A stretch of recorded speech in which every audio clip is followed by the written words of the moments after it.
नमस्कार मित्रांनो, मी जयकर मांडके माझ्या चॅनलवर आपल्या सगळ्यांचे स्वागत करतो.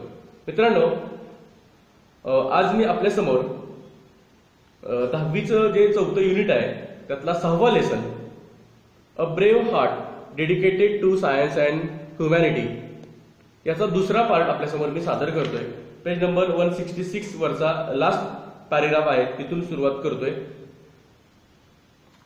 The Curies now began to work with greater enthusiasm. आता हे जे क्युरी दाम्पत्य होतं यांनी आता आपलं काम खूप मोठ्या उत्साहानं करायला सुरू केलेलं होतं. But they were poor and pitchblende itself was an extremely expensive substance.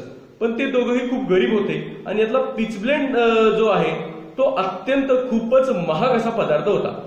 Which they could not afford to buy in large quantity.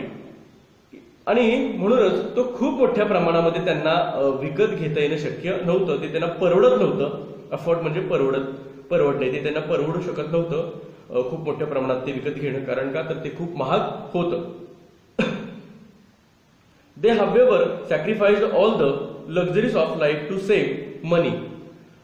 आता म्हणून तथापि त्यांनी काय केलं तर आपल्या जीवनामधल्या अनेक लक्झरीजचा त्यांनी त्याग केला. म्हणजे अनेक चैनीच्या वस्तूंचा त्यांनी त्याग केला. कशासाठी तर ते पैसे साठवायचे आणि त्यातनं to buy whatever little amount of pitchblende they कुड.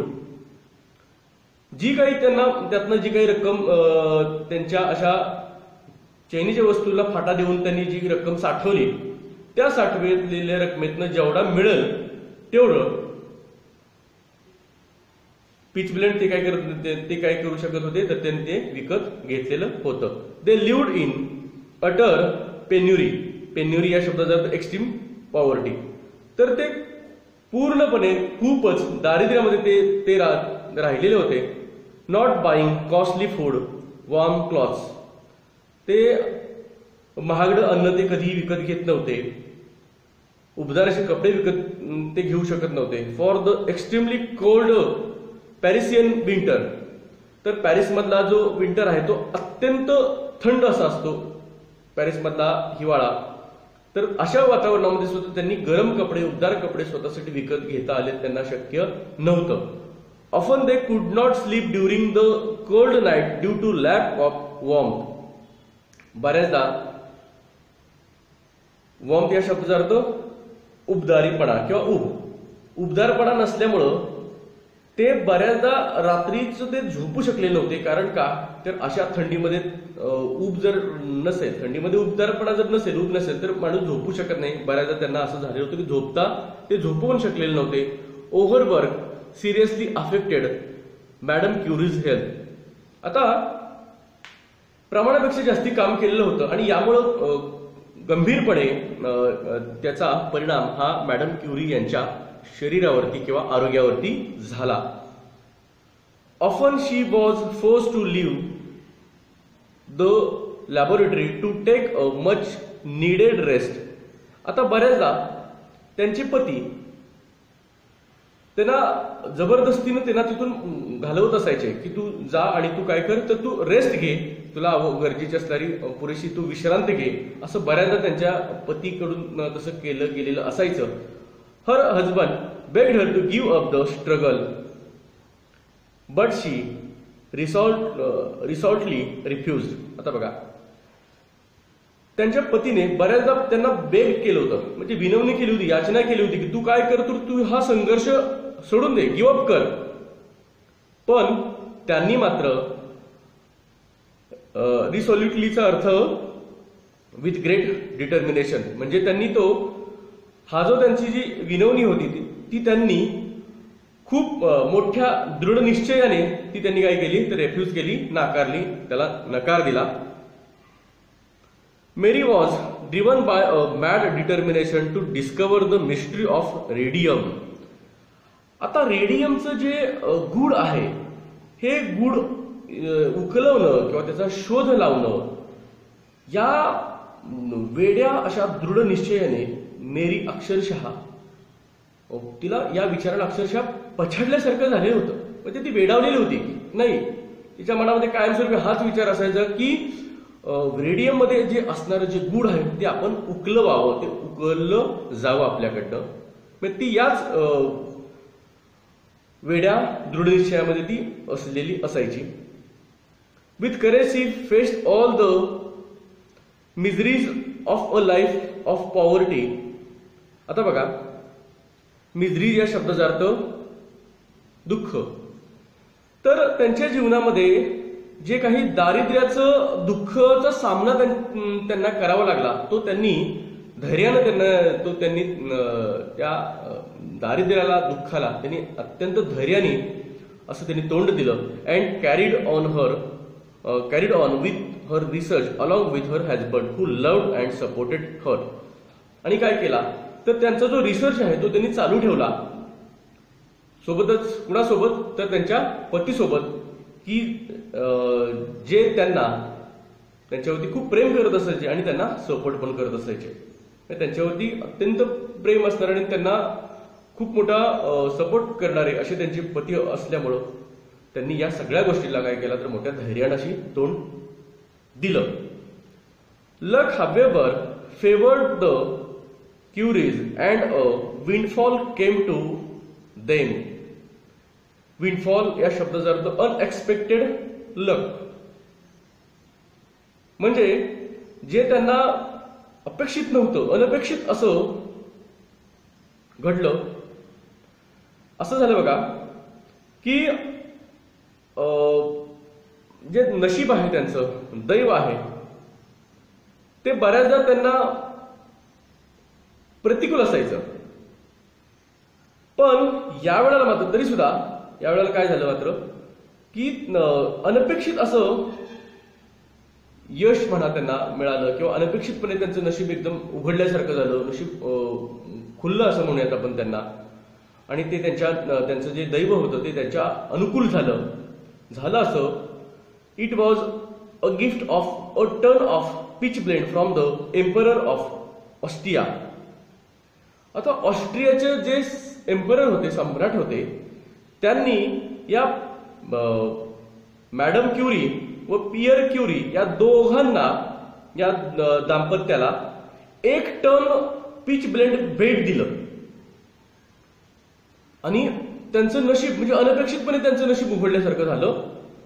हु वॉज द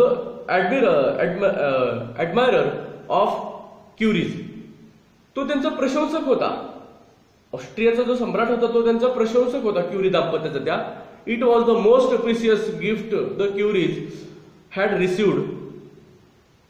आता त्यांना जे मिळालेलं होतं ते अत्यंत मौल्यवान असं भेट म्हणा पेरी दाम्पत्याला मिळालेली होती. In their shabby laboratory they toiled along, boiled and burnt, overpowered. आता त्यांचं जी मोडकी तोडकी जुनाट अशी झालेली जी लॅबोरेटरी होती, त्या लॅबोरेटरीमध्ये त्यांनी टॉइल्ड म्हणजे कष्ट केलं, त्यांनी काबाड कष्ट केलं. बॉइल्ड अँड बर्न्ड, त्यांनी उकळवलं, बर्न केलं, जाळलं. ओव्हरपॉवर्ड बाय हीट इन समर, उन्हाळ्यामध्ये जी अत्यंत उष्णता असते अशाही वेळेला त्यांनी काय केलं तर ते जाळलं सुद्धा आणि उन्हाळ्याची उष्णता पण त्यांनी त्या पदार्थांना दिली. And frozen with cold in winter. तर ते म्हणजे असं परत त्यांनी त्याला गोठवलं आणि हिवाळ्यामध्ये, थंडीमध्ये त्यांनी त्याला ते गोठवलं. जे गिफ्ट मिळालेलं होतं त्यांना, त्याला त्यांनी उष्णता दिली, परत त्याला त्यांनी थंड केलं. त्याच्यासोबत त्यांनी भरपूर कष्ट केलं. The queries continued their work for 4 more years.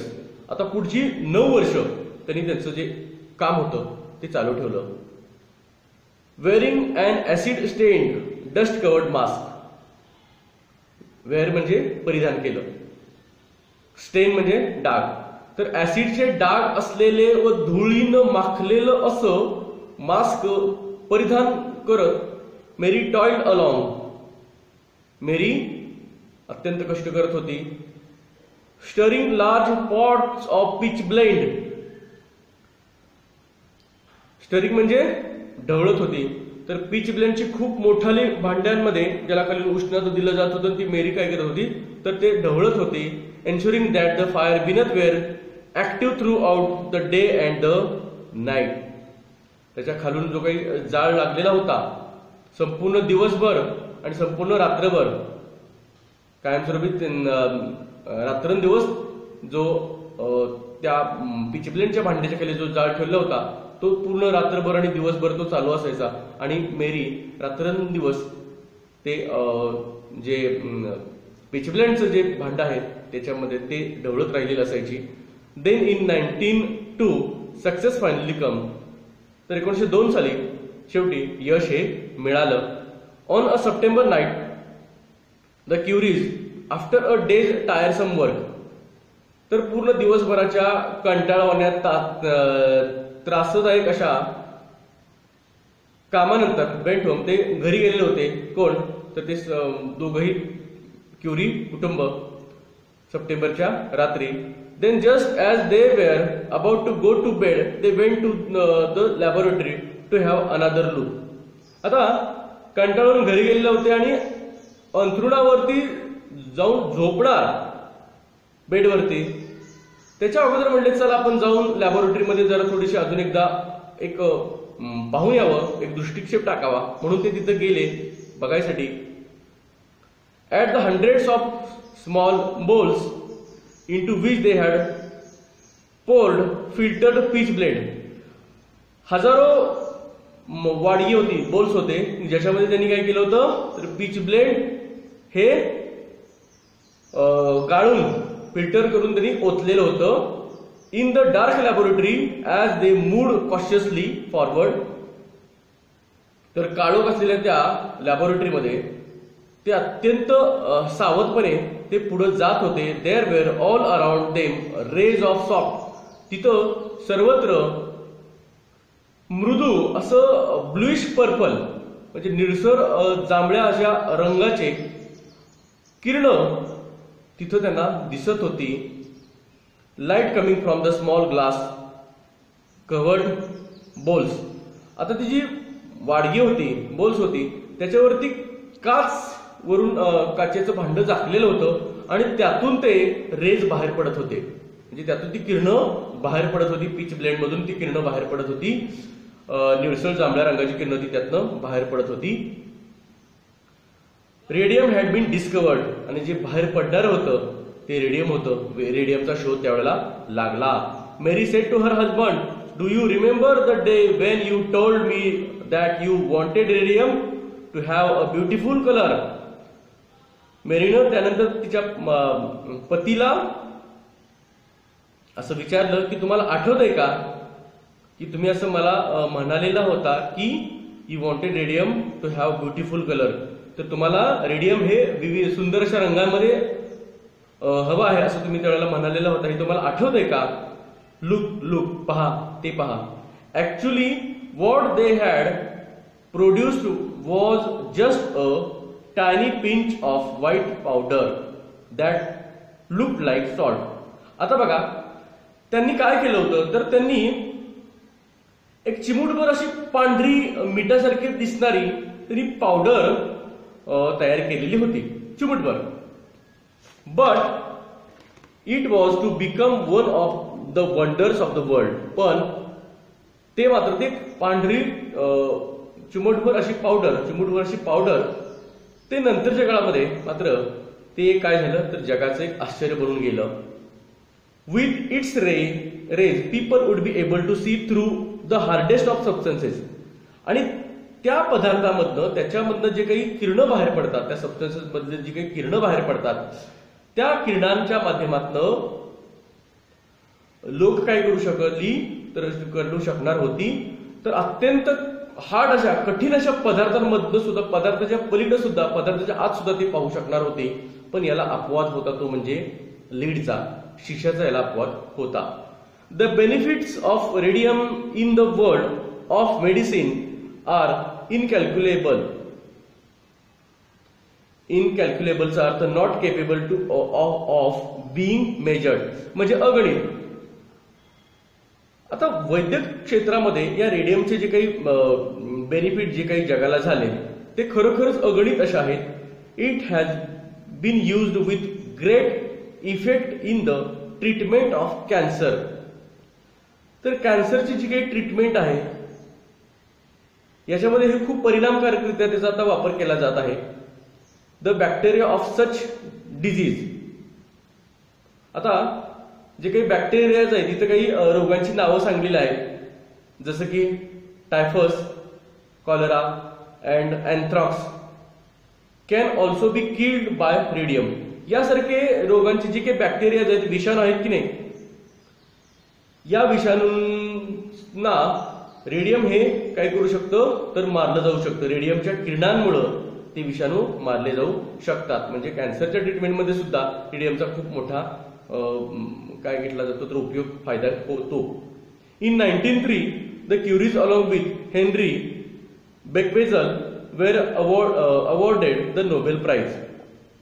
आता 1903 साली या क्युरी दाम्पत्याला आणि हेनरी बेकवेझल यांना नोबेल पुरस्कार दिला गेला for physics for the discovery of radium and polonium. तर भौतिकशास्त्रातलं नोबेल त्यांना दिलं गेलं. कशासाठी तर त्यांनी रेडियमचा व पोलोनियमचा शोध लावला म्हणून. दे wish they could have patented their discovery and become rich. आता बघा, त्यांनी जर का ठरवलं असतं की नाही की या दोघांचं, या दोन पदार्थांचं आपण काय करायचं, पेटंट आपल्याकडे घ्यायचं. पेटंट म्हणजे एखादी गोष्ट उत्पादित करण्याचे, त्याच्यापासून जे इतर काही काय त्याचे जे प्रॉडक्ट वगैरे निघतील त्या सगळ्याचे अधिकार आपल्याकडे घेणं म्हणजे पेटंट करणं. तर ते त्यांचं पेटंट ते घेऊ शकले असते ज्याचा त्यांनी शोध लावला होता त्याचा, आणि ते श्रीमंत होऊ शकले असते. But this Nobel woman refused to do so and gave it free to the world to be used properly. पण ह्या उदात्त थोर अशा महान स्त्रीनं असं करायला नकार दिला आणि याचं पेटंट न घेतल्यामुळं हे काय झालं तर हे मुक्त झालं, जगासाठी मुक्त झालं, लोकांसाठी मुक्त झालं. त्याचा योग्य असा उपयोग करण्यासाठी, म्हणजे रेडियमचा उपयोग तुम्ही काय करा तर योग्य पद्धतीने करण्यासाठी तिनं ते आपल्याकडं पेटंट न घेता ते जगासाठी मुक्त स्वरूपात ठेवलं. In 1906, Pierre was knocked down and killed by a horse-drawn wagon. तर बघा, घोडागाडी असते त्यातून पियर पडले, आदळले आणि त्यात त्यांचा मृत्यू झाला. मेरी clung to his lifeless body and remained डिस्कॉन्सोलेट. आता आपल्या निष्प्राण होऊन पडलेल्या, लाईफलेस निष्प्राण होऊन पडलेल्या पतीचा देहाला मेरी चिटकून राहिलेली होती. क्लंग म्हणजे क्लिंगचा भूतकाळ आहे, क्लंग चिटकून राहिलेली होती. आणि ती कशी होती तर डिस्कॉन्सोलेट होती, म्हणजे व्हेरी डिप्रेस्ड, खूपच निराश, विषण्ण झाली होती. डिस्कॉन्सोलेटचा अर्थ सांत्वन करण्याच्या पलीकडं अशी ती झालेली होती. In 1911 Marie was awarded the Nobel prize for the second time and this was for chemistry. आता 1911 साली मेरी क्युरी यांना दुसऱ्यांदा नोबेल पुरस्कार दिला गेला, पण यावेळेला मात्र तो केमिस्ट्रीसाठी होता, म्हणजे रसायनशास्त्रातलं नोबेल त्यांना दिलं गेलं. Marie Curie remained comparatively poor and when asked why she did not make money by her discoveries. आता तुलनेनं जर का विचार केला तरी सुद्धा मेरी त्याही वेळेला गरीबच होती. मेरी क्युरी या त्याही वेळेला गरीबच होत्या. आणि ज्यावेळेला त्यांना असं विचारलं गेलं की तुम्ही हे जे काही शोध लावले या शोधात तुम्ही पैसा का कमवला नाही, त्यावेळेला त्यांनी उत्तर दिलं. She replied, I am working for science. मी विज्ञानासाठी काम करते. Radium belongs to the people not to me. हे जे मी शोधून काढलं हे रेडियम हे लोकांचं आहे, जनतेचं आहे, हे माझं नाही. इतकं विनम्र असं उत्तर दिलं. मित्रांनो, एवढा उदात्तपणा जगामध्ये मला नाही वाटत की इतर कुठल्या शास्त्रज्ञानं, संशोधकानं दाखवलेला असावा. म्हणजे पेटंटची प्रक्रिया सुरू झाल्यापासून तरी, कारण जसं पेटंट मिळवायला सुरू झालं तसं त्याचे सर्वाधिकार आपल्या हातामध्ये आले आणि त्याचा पैसा पण तो सगळा, त्याचं काही रॉयल्टी जी काही रक्कम होती ती त्या व्यक्तीकडे जात गेली, त्या व्यक्तीकडे गेली. In 1934 the health of Marie Curie failed and in the July of that year this great scientist who had given her life for the cause of science and humanity died. तर 1934 साली मेरींचं आरोग्य खूपच मेरींचं आरोग्य हे खूपच खालावलं गेलं, त्यांची तब्येत खूपच खालावली आणि त्याच वर्षातल्या जुलै महिन्यामध्ये या महान शास्त्रज्ञाचा की जिनं अख्खं आयुष्य, तिनं संपूर्ण जीवन हे विज्ञान, सायन्स व मानव जातीसाठी जिनं अख्खं जीवन पूर्ण वाहून घेतलेलं होतं, त्या महान शास्त्रज्ञाचा मृत्यू झाला. In every great man and woman there is a compulsive desire. तर प्रत्येक महान पुरुष आणि स्त्रियामध्ये तिथं एक अशी कंपल्सिव्ह डिझायर असते, म्हणजे उत्कट, पॅसिनेट, अनकंट्रोलेबल म्हणजे अनियंत्रित किंवा जे नियंत्रित करता येणं अशक्य आहे अशी. तर अशा प्रत्येक माणसामध्ये एक अशी उत्कट, अनियंत्रणीय अशी एक तीव्र इच्छाशक्ती असते, डिझायर असते टू डिस्कवर द ट्रूथ, म्हणजे सत्य शोधण्याची, डिस्कवर करण्याची. Madam Curie who pursued her life goal with great courage. तर मॅडम क्युरी की ज्यांनी त्यांचा जीवनातलं जे ध्येय गाठण्यासाठी त्यांनी पूर्ण आयुष्यभर त्यांनी पाठलाग केला, आपल्या ध्येयाचा पाठलाग चालू ठेवला. विथ ग्रेट करेज, खूप मोठं धैर्य दाखवलं त्यांनी. एन्ड्युरन्स, खूप मोठी सहनशक्ती त्यांनी दाखवली, त्यांच्याकडे होती. डेडिकेशन होतं, म्हणजे समर्पण होतं. And strength of character. Strength of character म्हणजे त्यांच्या चारित्र्याचं सामर्थ्य त्यांच्याकडे होतं. आता चारित्र्याचं सामर्थ्य म्हणजे काय, तर खूप मोठं नैतिकतेचं बळ होतं त्यांच्याकडं. कितीही गरिबी आली तरी सुद्धा त्यांनी आपल्या तत्वांची तडजोड केली नाही. त्यांनी लावलेलं उत्पादनं त्यांना विकता आली असती, त्याचं पेटंट घेता आलं असतं. आणि म्हणून हा शब्द इथं वापरलेला आहे. Is a living example for this statement. आता मागाशी जे विधान केलेलं होतं त्याचं हे ज्वलंत जिवंत असं उदाहरण आहे. सुरुवातीला पहिल्या पाठाच्या म्हणजे पाठाच्या सुरुवातीला जे विधान होतं, स्टेटमेंट होतं, मला वाटतं दुसऱ्या तिसऱ्या परिच्छेदामध्ये होतं, त्याचं हे ज्वलंत उदाहरण आहे. There are also men and women who show extreme courage. तर आपल्याकडे असे अनेक पुरुष आणि स्त्रिया आहेत की ज्यांनी अत्यंत धैर्य दाखवलं when they are face to face with great danger. ज्यावेळेला त्यांना खूप मोठ्या धोक्याला, संकटाला सामोरं जावं लागत होतं, त्यावेळेला त्यांनी अत्यंत धैर्य असं दाखवलं आणि त्यांना धैर्यानं तोंड दिलं. But greater is the courage of main and women who display a strength of mind. पण बघा, but greater is the courage of main and women, पण त्या स्त्रियांचं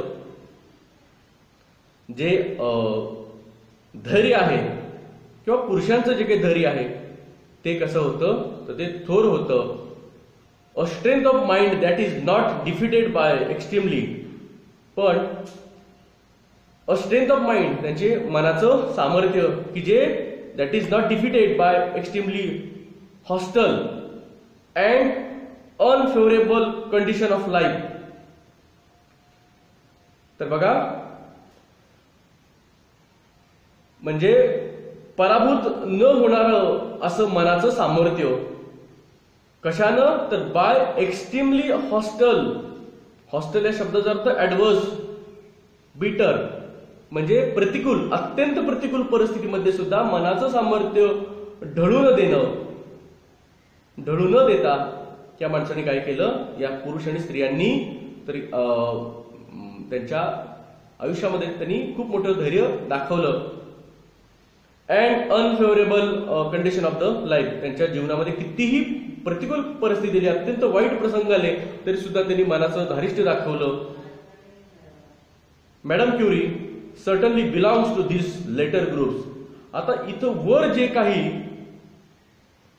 शब्द योजना केलेली आहे, तर मॅडम क्युरी या वरच्या शब्दांना अगदी पुरेपूर वरचे शब्द हे त्यांच्यासाठीच वापरले जाऊ शकतात, त्यांच्यासाठी सुद्धा वापरले जाऊ शकतात. म्हणजे काय, तर ज्यांनी प्रतिकूल परिस्थितीमध्ये सुद्धा आपलं मनाचं सामर्थ्य त्यांनी ढळू दिलं नाही. कितीही वाईट प्रसंग आले, त्यांच्या विरुद्ध प्रतिकूल अशी परिस्थिती त्यांच्या समोर आली, तरी सुद्धा त्या आपल्या ध्येयाशी ठाम राहिल्या. त्यांनी आपल्याला जे साध्य करायचं आहे जीवनामधलं जे ध्येय, ते त्यांनी प्राप्त केलं, मिळवलं. आणि म्हणूनच वरचे हे जे शब्द आहेत हे त्यांना बिलॉंग करतात, म्हणजे हे त्यांचेच आहेत, त्यांच्यासाठीच आहेत, असं इथं म्हटलेलं आहे. तर मित्रांनो, या व्हिडिओचे 2 पार्ट झालेले आहेत. म्हणजे या पाठाचे 2 पार्ट केलेले आहेत मी, ज्याचे 2 व्हिडिओ टाकलेले आहेत. मी मगाशी पण सांगितलं, हे दोन्ही व्हिडिओ तुम्ही पहा. माझा चॅनल तुम्ही अजूनही सबस्क्राईब केलं नसेल तर कृपया मित्रांनो तो सबस्क्राईब करा, माझ्या व्हिडिओला लाईक करा, माझा व्हिडिओ शेअर करा. धन्यवाद मित्रांनो. आपण हा व्हिडिओ पाहिल्याबद्दल आपल्या सगळ्यांच्या अगदी मनापासून धन्यवाद.